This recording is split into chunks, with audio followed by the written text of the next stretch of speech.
sekian puluh tahun yang lalu. Kenapa? Karena kasus ini it is very very simple gitu, gampang sekali.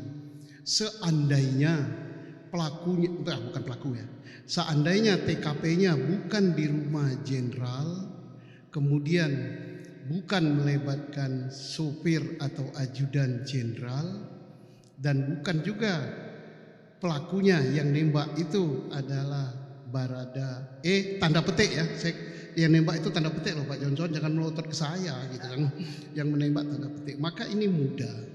Kemudian barang bukti, senjata jelas, senjata siapa? Ya senjata yang ada di lokasi itu harus disita semua. Senjatanya Pak Jenderal, senjata ajudan, senjata almarhum ya.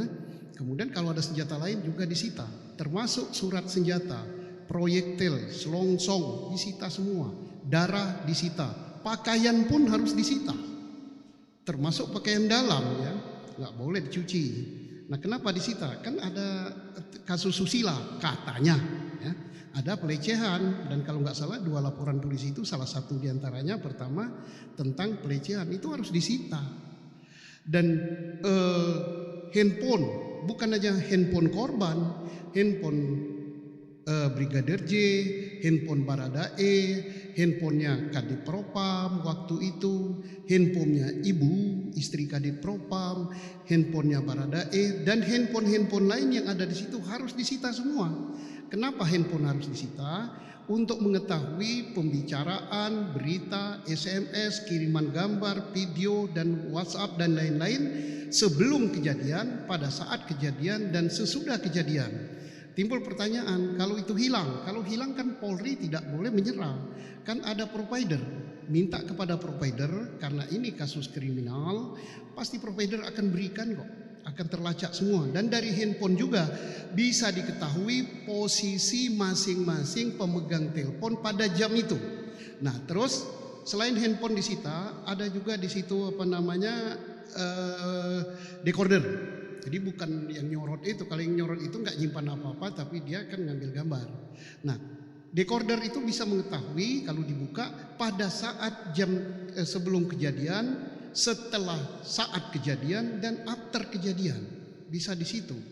Nah, kalau yang disambar petir ini juga itu.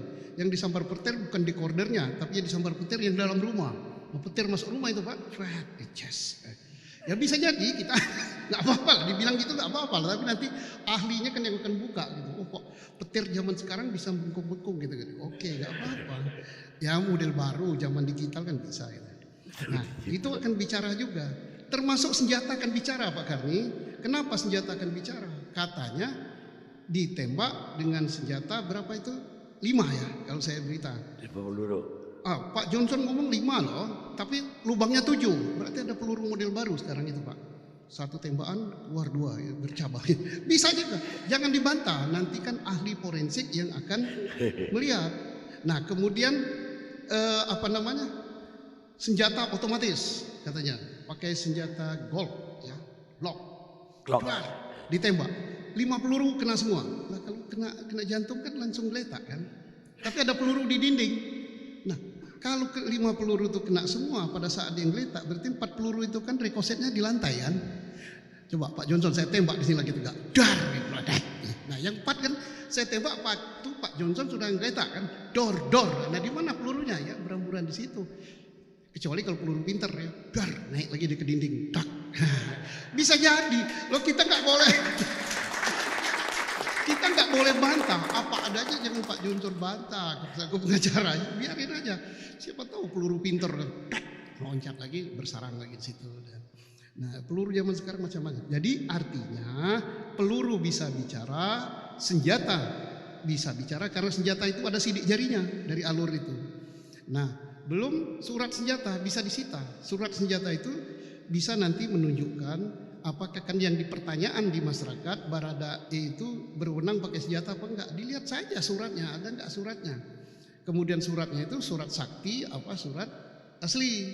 Nah kalau surat sakti ya, siapa yang ngasih surat sakti itu bahaya gitu kan.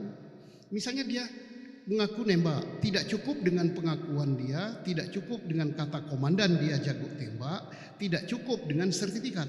Ya diuji aja pada saat rekonstruksi ya Pak, karena rekonstruksi. Nah ini peluru kamu tembak dengan itu boneka ini, pada saat kamu tembak reaksi kena enggak, bisa enggak kamu 5 peluru kena 7 gitu. Hebat kan, diuji nanti kan Pak.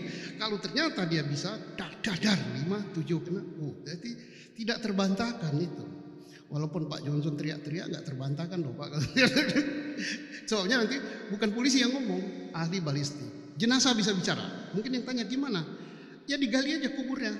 Digali kuburnya, bawa ke dokter forensik, dan supaya lebih meyakinkan lagi, Polri sudah mengatakan akan mengundang forensik dari lembaga independen dan dari perguruan tinggi. Kita acungi jempol, harus begitu.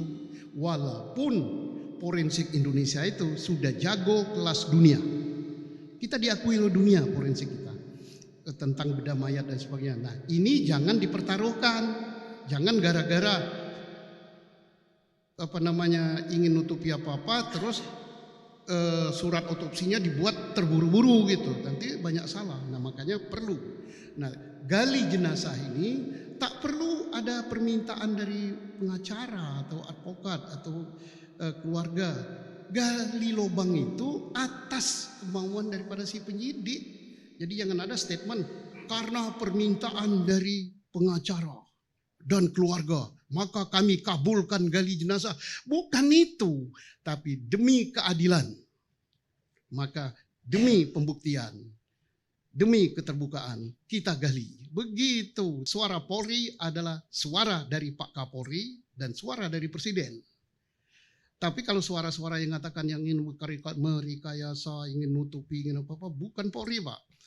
Saya sebagai Polri, walaupun sudah pensiun di gunung, kalau terkait dengan Polri akan dijatuhkan, saya turun.